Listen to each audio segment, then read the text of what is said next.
나이가 든다는 건 외로워진다는 것이다. 우린 왜 외로움을 느낄까? 온전한 혼자가 되지 못하기 때문이다. 나이가 들수록 혼자 시간을 잘 보내는 사람이 더 행복하다. 근데 왜 노후에 혼자 외로워하는 사람이 많을까? 한 가지에 몰입하지 못하고 사람을 낙원으로 삼기 때문이다. 외로움은 직접 겪어본 사람만이 안다. 외로우면 나가서 사람을 만나라고? 사람을 만날수록 난 더 외로워진다. 뭘 해도 마음이 채워지지 않는다. 공허하다. 재미가 없다. 내게도 의미 있는 관계가 있을까? 가족에게 의지하라고? 아니, 가족도 결국 타인이다. 가족에게도 맘 놓고 속마음을 이야기할 수가 없다. 외로움을 어떻게 극복해야 할까? 사실 외로움은 평범한 감정이다. 숨기고 감출 필요가 없다. 인생은 원래 혼자다. 외로움이란 건 부끄러워하지 말고 알아차려야 할 감정일 뿐이다. 근데 외로움을 알아차리면 뭐가 달라지나? 삶이 완전히 변한다고는 얘기 못하겠다. 50 넘어 찾아온 외로움이 성장통이란 건 알겠다. 사람이라면 누구나 겪는 제2의 성장통. 사실 인생 후반전에 혼자가 되어야 하는 이유가 여기에 있다. 사람은 모두 혼자서 스스로를 편안하게 받아들이는 시간이 필요하다. 숨을 들이마시고 또 내뱉고 자연스럽게 호흡하며 인생의 주인공이 바로 나였음을 알아가는 시간이 필요하다. 나이 들수록 혼자가 되어야 하는 이유다. 근데 혼자 되는 일도 연습이 필요하다. 어떻게 연습하냐고? 나는 책 외로움 수업에서 홀로서기의 힌트를 찾았다. 인생은 정말 끝없는 고난의 연속이다. 누구도 나를 도와줄 수 없고 나의 고통을 대신할 수 없을 때 그 순간 가장 지독한 외로움을 느낀다. 사람이 절대 익숙해지지 않는 감정이 외로움이다. 태아는 엄마 뱃속이라는 완벽한 세상에서 추위도 더위도 배고픔도 모르고 자라다 태어난다. 부모 품 안에 있을 때는 힘들면 울면 된다. 그러면 주위에서 울음소리를 듣고 달려와서 달래준다. 어른이 되어 부모 곁을 떠나면 비로소 외로움과 직면하게 된다. 사랑하는 사람을 만나 외로움을 달래기도 한다. 하지만 함께 산다고 같은 꿈을 꾸고 같은 생각을 하는 건 아니다. 부모도 서로 다른 사람이며 결코 하나가 될 수 없다. 톨스토이는 이런 말을 남겼다. 행복한 결혼 생활은 상대와 얼마나 잘 지낼 수 있느냐가 아니다. 불일치를 얼마나 잘 감당할 수 있느냐에 달려있다. 타인과 자신의 욕구 사이에서 균형을 맞추는 것은 쉽지 않다. 좋은 사이를 유지하기 위해서는 적당한 거리가 필요하다. 너무 멀어서 외롭지 않고 너무 가까워서 상처 입지 않는 거리를 찾아야 한다. 어떤 이유로 관계에 문제가 생기면 우리는 관계를 좋게 만들려고 애를 쓴다. 하지만 그 노력 때문에 관계가 어긋나고 더 멀어지기도 한다. 내 마음을 몰라주는 것에 대한 서운함이 외로움을 불러오고 또 상처로 남는다. 사실 외로움은 치유를 위한 소중한 시간이다. 태어나서 최초로 느낀 외로움, 그 느낌을 기억하는가? 외로움은 홀로 남겨진 상황에서 오는 감정이다. 두렵다, 무섭다, 끔찍하다고 느낌을 말하는 이들도 있지만 어떤 사람들은 편안하다, 따뜻하다, 부드럽다고 느낀다고 한다. 심리학자들은 외로움은 모든 인간이 느끼는 감정이며 혼자 있는 시간에 비로소 자아가 성숙해진다고 말한다. 외로움에 허우적거리지 말고 자신의 내면을 풍성하게 가꾸는 시간으로 만들어가라는 것이다. 책 외로움의 즐거움을 쓴 독일 철학자 울프 포샤르트 박사는 이렇게 말했다. 외로움은 인간의 삶에 필수적으로 포함되어 있다. 외로움은 숨을 들이마시는 것과 같고 다른 사람과 함께 있는 것은 숨을 내쉬는 것과 같다. 그 사이에 균형을 잡는 것이 중요하다.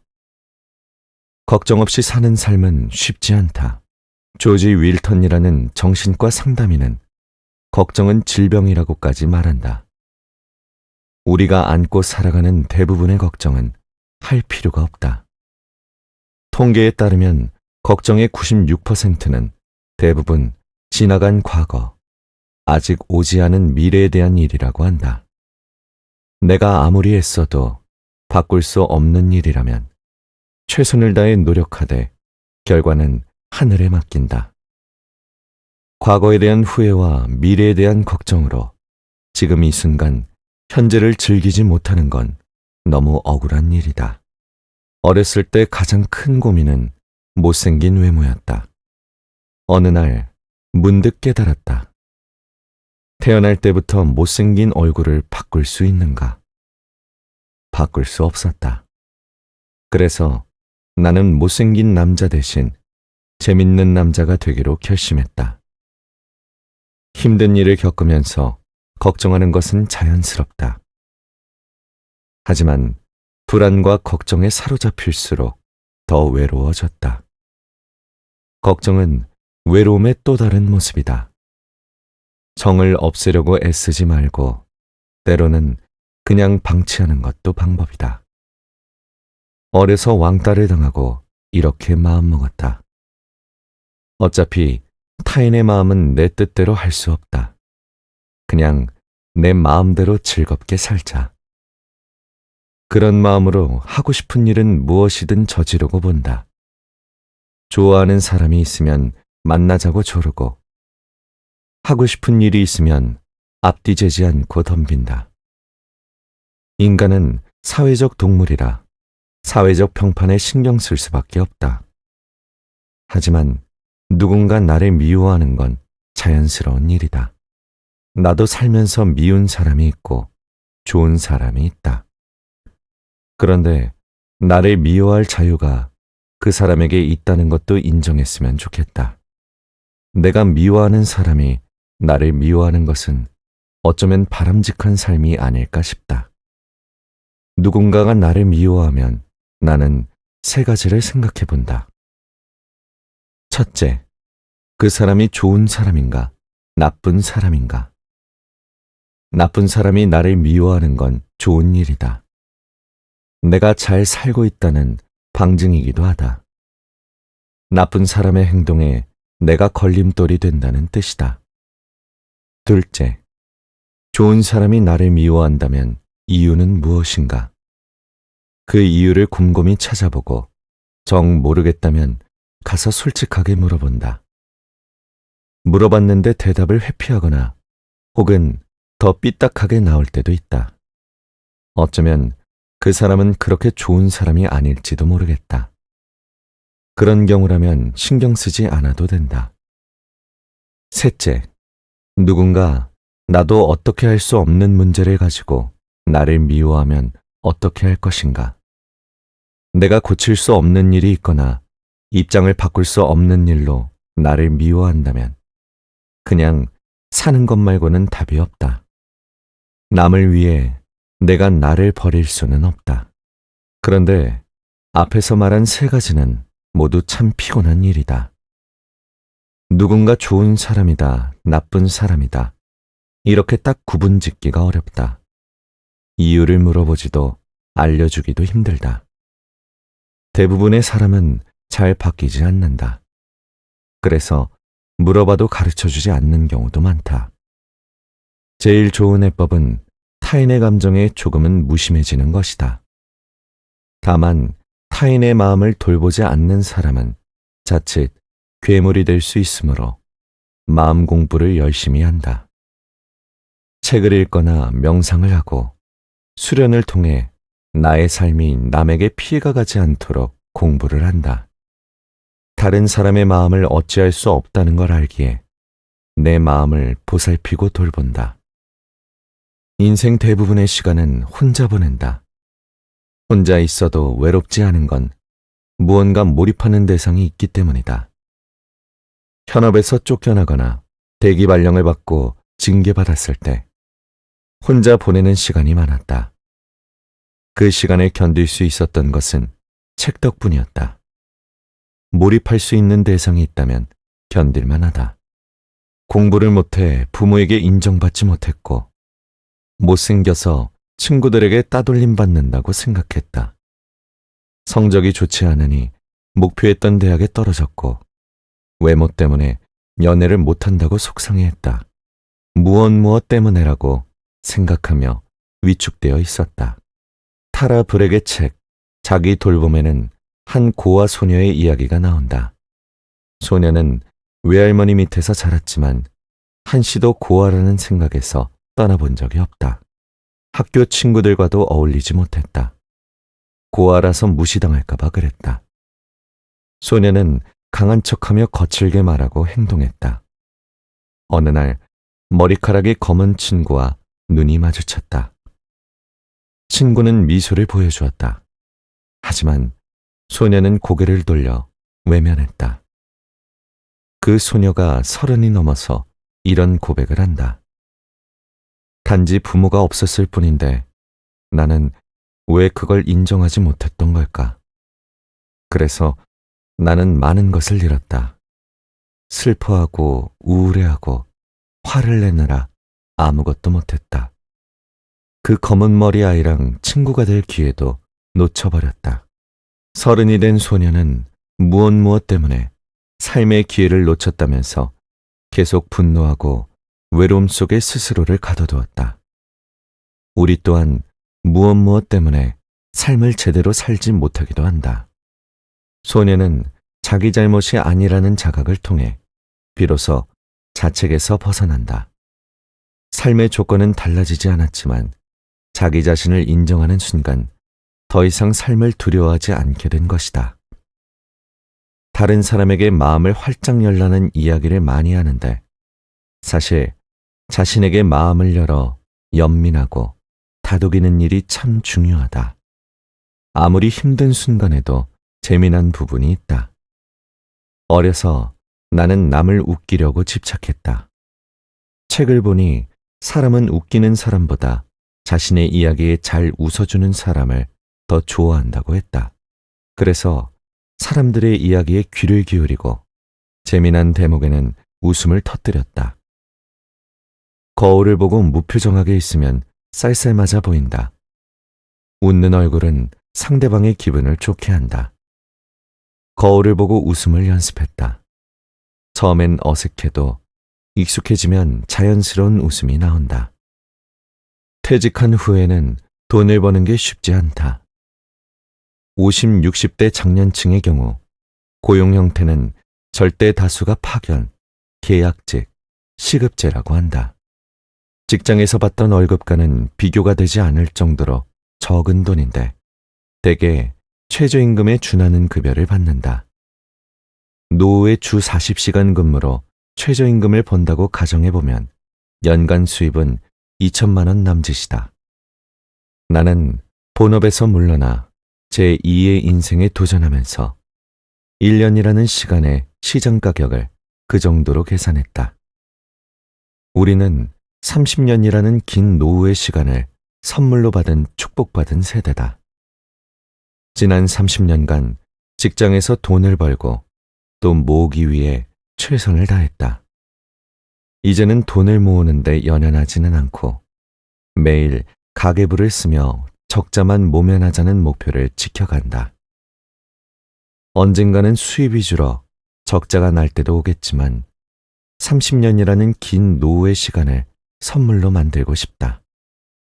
그래서 돈보다 시간의 우선순위를 두려고 한다.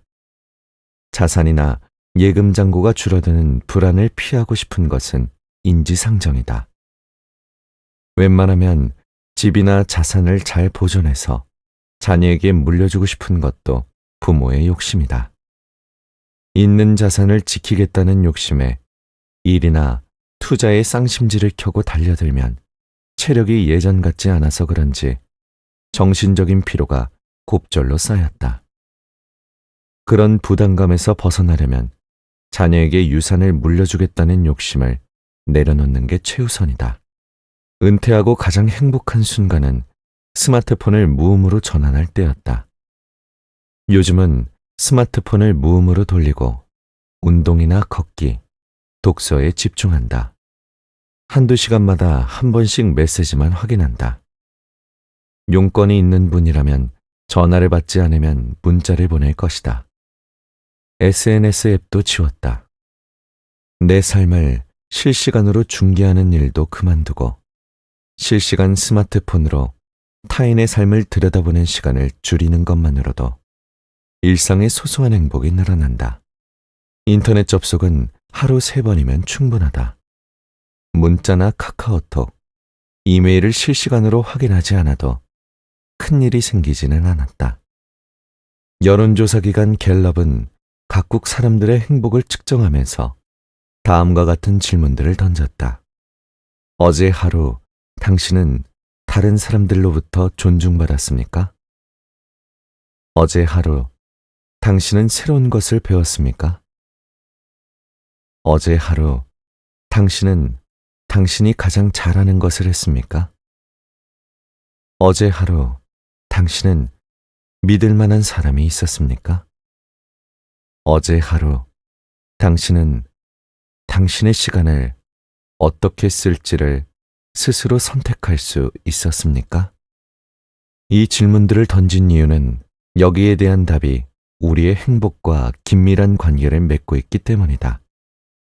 우리는 타인으로부터 무시당하지 않고 존중받았을 때, 무언가를 배워서 성장했다는 느낌이 충만할 때, 열등감에 시달리지 않고 일을 잘 해낼 때, 무슨 일이 생기더라도 믿을 사람이 있다고 안심할 때, 그리고 자기 삶을 주도적으로 살고 있을 때 행복을 경험한다. 나이가 든다는 건 외로워진다는 것이다. 우린 왜 외로움을 느낄까? 온전한 혼자가 되지 못하기 때문이다. 나이가 들수록 혼자 시간을 잘 보내는 사람이 더 행복하다. 근데 왜 노후에 혼자 외로워하는 사람이 많을까? 한 가지에 몰입하지 못하고 사람을 낙원으로 삼기 때문이다. 외로움은 직접 겪어본 사람만이 안다. 외로우면 나가서 사람을 만나라고? 사람을 만날수록 난 더 외로워진다. 뭘 해도 마음이 채워지지 않는다. 공허하다. 재미가 없다. 내게도 의미 있는 관계가 있을까? 가족에게 의지하라고? 아니, 가족도 결국 타인이다. 가족에게도 맘 놓고 속마음을 이야기할 수가 없다. 외로움을 어떻게 극복해야 할까? 사실 외로움은 평범한 감정이다. 숨기고 감출 필요가 없다. 인생은 원래 혼자다. 외로움이란 건 부끄러워하지 말고 알아차려야 할 감정일 뿐이다. 근데 외로움을 알아차리면 뭐가 달라지나? 삶이 완전히 변한다고는 얘기 못하겠다. 50 넘어 찾아온 외로움이 성장통이란 건 알겠다. 사람이라면 누구나 겪는 제2의 성장통. 사실 인생 후반전에 혼자가 되어야 하는 이유가 여기에 있다. 사람은 모두 혼자서 스스로를 편안하게 받아들이는 시간이 필요하다. 숨을 들이마시고 또 내뱉고 자연스럽게 호흡하며 인생의 주인공이 바로 나였음을 알아가는 시간이 필요하다. 나이 들수록 혼자가 되어야 하는 이유다. 근데 혼자 되는 일도 연습이 필요하다. 어떻게 연습하냐고? 나는 책 외로움 수업에서 홀로 서기의 힌트를 찾았다. 인생은 정말 끝없는 고난의 연속이다. 누구도 나를 도와줄 수 없고 나의 고통을 대신할 수 없을 때, 그 순간 가장 지독한 외로움을 느낀다. 사람이 절대 익숙해지지 않는 감정이 외로움이다. 태아는 엄마 뱃속이라는 완벽한 세상에서 추위도 더위도 배고픔도 모르고 자라다 태어난다. 부모 품 안에 있을 때는 힘들면 울면 된다. 그러면 주위에서 울음소리를 듣고 달려와서 달래준다. 어른이 되어 부모 곁을 떠나면 비로소 외로움과 직면하게 된다. 사랑하는 사람을 만나 외로움을 달래기도 한다. 하지만 함께 산다고 같은 꿈을 꾸고 같은 생각을 하는 건 아니다. 부모도 서로 다른 사람이며 결코 하나가 될 수 없다. 톨스토이는 이런 말을 남겼다. 행복한 결혼 생활은 상대와 얼마나 잘 지낼 수 있느냐가 아니다. 불일치를 얼마나 잘 감당할 수 있느냐에 달려있다. 타인과 자신의 욕구 사이에서 균형을 맞추는 것은 쉽지 않다. 좋은 사이를 유지하기 위해서는 적당한 거리가 필요하다. 너무 멀어서 외롭지 않고 너무 가까워서 상처 입지 않는 거리를 찾아야 한다. 어떤 이유로 관계에 문제가 생기면 우리는 관계를 좋게 만들려고 애를 쓴다. 하지만 그 노력 때문에 관계가 어긋나고 더 멀어지기도 한다. 내 마음을 몰라주는 것에 대한 서운함이 외로움을 불러오고 또 상처로 남는다. 사실 외로움은 치유를 위한 소중한 시간이다. 태어나서 최초로 느낀 외로움, 그 느낌을 기억하는가?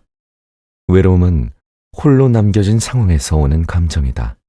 두렵다, 무섭다, 끔찍하다고 느낌을 말하는 이들도 있지만 어떤 사람들은 편안하다, 따뜻하다, 부드럽다고 느낀다고 한다.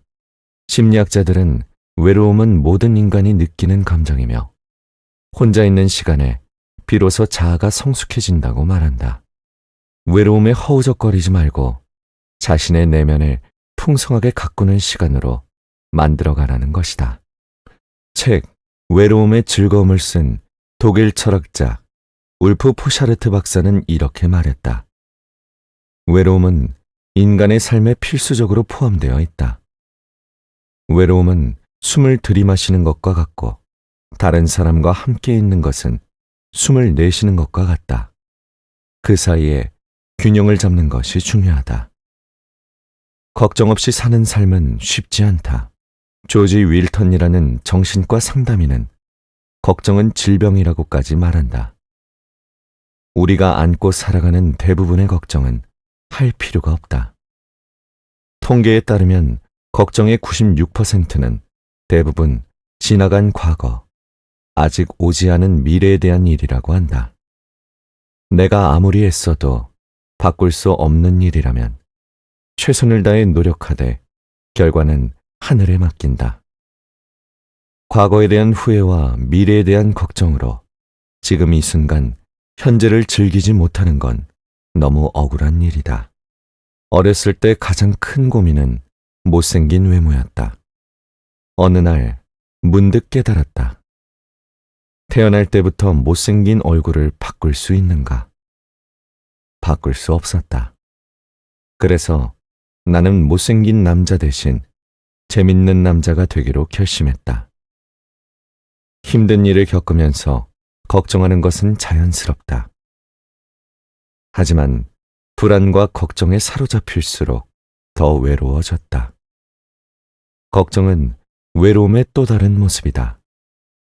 정을 없애려고 애쓰지 말고 때로는 그냥 방치하는 것도 방법이다. 어려서 왕따를 당하고 이렇게 마음먹었다. 어차피 타인의 마음은 내 뜻대로 할 수 없다. 그냥 내 마음대로 즐겁게 살자. 그런 마음으로 하고 싶은 일은 무엇이든 저지르고 본다. 좋아하는 사람이 있으면 만나자고 조르고 하고 싶은 일이 있으면 앞뒤 재지 않고 덤빈다. 인간은 사회적 동물이라 사회적 평판에 신경 쓸 수밖에 없다. 하지만 누군가 나를 미워하는 건 자연스러운 일이다. 나도 살면서 미운 사람이 있고 좋은 사람이 있다. 그런데 나를 미워할 자유가 그 사람에게 있다는 것도 인정했으면 좋겠다. 내가 미워하는 사람이 나를 미워하는 것은 어쩌면 바람직한 삶이 아닐까 싶다. 누군가가 나를 미워하면 나는 세 가지를 생각해 본다. 첫째, 그 사람이 좋은 사람인가, 나쁜 사람인가? 나쁜 사람이 나를 미워하는 건 좋은 일이다. 내가 잘 살고 있다는 방증이기도 하다. 나쁜 사람의 행동에 내가 걸림돌이 된다는 뜻이다. 둘째, 좋은 사람이 나를 미워한다면 이유는 무엇인가? 그 이유를 곰곰이 찾아보고 정 모르겠다면 가서 솔직하게 물어본다. 물어봤는데 대답을 회피하거나 혹은 더 삐딱하게 나올 때도 있다. 어쩌면 그 사람은 그렇게 좋은 사람이 아닐지도 모르겠다.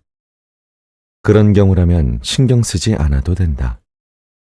셋째, 누군가 나도 어떻게 할 수 없는 문제를 가지고 나를 미워하면 어떻게 할 것인가? 내가 고칠 수 없는 일이 있거나 입장을 바꿀 수 없는 일로 나를 미워한다면 그냥 사는 것 말고는 답이 없다. 남을 위해 내가 나를 버릴 수는 없다. 그런데 앞에서 말한 세 가지는 모두 참 피곤한 일이다. 누군가 좋은 사람이다, 나쁜 사람이다. 이렇게 딱 구분 짓기가 어렵다. 이유를 물어보지도 알려주기도 힘들다. 대부분의 사람은 잘 바뀌지 않는다. 그래서 물어봐도 가르쳐주지 않는 경우도 많다. 제일 좋은 해법은 타인의 감정에 조금은 무심해지는 것이다. 다만 타인의 마음을 돌보지 않는 사람은 자칫 괴물이 될 수 있으므로 마음 공부를 열심히 한다. 책을 읽거나 명상을 하고 수련을 통해 나의 삶이 남에게 피해가 가지 않도록 공부를 한다. 다른 사람의 마음을 어찌할 수 없다는 걸 알기에 내 마음을 보살피고 돌본다. 인생 대부분의 시간은 혼자 보낸다. 혼자 있어도 외롭지 않은 건 무언가 몰입하는 대상이 있기 때문이다. 현업에서 쫓겨나거나 대기 발령을 받고 징계받았을 때 혼자 보내는 시간이 많았다. 그 시간을 견딜 수 있었던 것은 책 덕분이었다. 몰입할 수 있는 대상이 있다면 견딜만 하다. 공부를 못해 부모에게 인정받지 못했고 못생겨서 친구들에게 따돌림 받는다고 생각했다. 성적이 좋지 않으니 목표했던 대학에 떨어졌고 외모 때문에 연애를 못한다고 속상해했다. 무엇 때문에라고 생각하며 위축되어 있었다. 타라 브렉의 책 자기 돌봄에는 한 고아 소녀의 이야기가 나온다. 소녀는 외할머니 밑에서 자랐지만 한시도 고아라는 생각에서 떠나본 적이 없다. 학교 친구들과도 어울리지 못했다. 고아라서 무시당할까봐 그랬다. 소녀는 강한 척하며 거칠게 말하고 행동했다. 어느 날 머리카락이 검은 친구와 눈이 마주쳤다. 친구는 미소를 보여주었다. 하지만 소녀는 고개를 돌려 외면했다. 그 소녀가 30이 넘어서 이런 고백을 한다. 단지 부모가 없었을 뿐인데 나는 왜 그걸 인정하지 못했던 걸까? 그래서 나는 많은 것을 잃었다. 슬퍼하고 우울해하고 화를 내느라 아무것도 못했다. 그 검은 머리 아이랑 친구가 될 기회도 놓쳐버렸다. 30이 된 소녀는 무엇 때문에 삶의 기회를 놓쳤다면서 계속 분노하고 외로움 속에 스스로를 가둬두었다. 우리 또한 무엇 때문에 삶을 제대로 살지 못하기도 한다. 소녀는 자기 잘못이 아니라는 자각을 통해 비로소 자책에서 벗어난다. 삶의 조건은 달라지지 않았지만 자기 자신을 인정하는 순간 더 이상 삶을 두려워하지 않게 된 것이다. 다른 사람에게 마음을 활짝 열라는 이야기를 많이 하는데 사실 자신에게 마음을 열어 연민하고 다독이는 일이 참 중요하다. 아무리 힘든 순간에도 재미난 부분이 있다. 어려서 나는 남을 웃기려고 집착했다. 책을 보니 사람은 웃기는 사람보다 자신의 이야기에 잘 웃어주는 사람을 더 좋아한다고 했다. 그래서 사람들의 이야기에 귀를 기울이고 재미난 대목에는 웃음을 터뜨렸다. 거울을 보고 무표정하게 있으면 쌀쌀맞아 보인다. 웃는 얼굴은 상대방의 기분을 좋게 한다. 거울을 보고 웃음을 연습했다. 처음엔 어색해도 익숙해지면 자연스러운 웃음이 나온다. 퇴직한 후에는 돈을 버는 게 쉽지 않다. 50, 60대 장년층의 경우 고용 형태는 절대 다수가 파견, 계약직, 시급제라고 한다. 직장에서 받던 월급과는 비교가 되지 않을 정도로 적은 돈인데 대개 최저임금에 준하는 급여를 받는다. 노후의 주 40시간 근무로 최저임금을 번다고 가정해보면 연간 수입은 2천만 원 남짓이다. 나는 본업에서 물러나 제2의 인생에 도전하면서 1년이라는 시간의 시장 가격을 그 정도로 계산했다. 우리는 30년이라는 긴 노후의 시간을 선물로 받은 축복받은 세대다. 지난 30년간 직장에서 돈을 벌고 또 모으기 위해 최선을 다했다. 이제는 돈을 모으는데 연연하지는 않고 매일 가계부를 쓰며 적자만 모면하자는 목표를 지켜간다. 언젠가는 수입이 줄어 적자가 날 때도 오겠지만 30년이라는 긴 노후의 시간을 선물로 만들고 싶다. 그래서 돈보다 시간의 우선순위를 두려고 한다. 자산이나 예금 잔고가 줄어드는 불안을 피하고 싶은 것은 인지상정이다. 웬만하면 집이나 자산을 잘 보존해서 자녀에게 물려주고 싶은 것도 부모의 욕심이다. 있는 자산을 지키겠다는 욕심에 일이나 투자의 쌍심지를 켜고 달려들면 체력이 예전 같지 않아서 그런지 정신적인 피로가 곱절로 쌓였다. 그런 부담감에서 벗어나려면 자녀에게 유산을 물려주겠다는 욕심을 내려놓는 게 최우선이다. 은퇴하고 가장 행복한 순간은 스마트폰을 무음으로 전환할 때였다. 요즘은 스마트폰을 무음으로 돌리고 운동이나 걷기, 독서에 집중한다. 한두 시간마다 한 번씩 메시지만 확인한다. 용건이 있는 분이라면 전화를 받지 않으면 문자를 보낼 것이다. SNS 앱도 지웠다.